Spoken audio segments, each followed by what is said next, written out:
அனைவருக்கும் வணக்கங்க. இது பாருங்க, ராசவள்ளி கிழங்கு.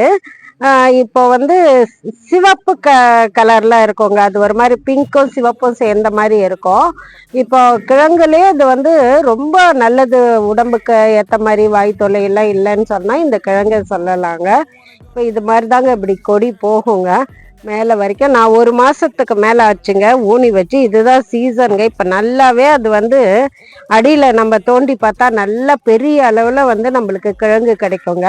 போன வருஷம் எனக்கு 4.5 கிலோ கிடைச்சிதுங்க. இந்த இலைகளை பாருங்க, இதுதான் வந்து ராசவள்ளி கிழங்கு அப்படின்னு சொல்லலாம். அதுலேயே 2 கலர் இருக்குங்க. இது சிவப்பு ராசவள்ளி நான் ஊனி வச்சதுங்க. இதை வந்து சிலர் அவிச்சு சாப்பிடுவாங்க, சில காரக்குழம்பு அது மாதிரி பண்ணுறதுக்கு உபயோகப்படுத்துவாங்க. ரொம்ப நல்லா இருக்குங்க, நல்ல ருசியான கிழங்கு. அதே மாதிரி தாங்க இது பாருங்க, கொடி உருளை. கொடி உருளையும் நான் ஊனி வச்சாச்சுங்க. இது வந்து வெற்றிலை வள்ளி கிழங்குன்னு சொல்லுவாங்க, ஏன்னா இதன் இலைகள் வந்து வெற்றிலை மாதிரி இருக்குங்க.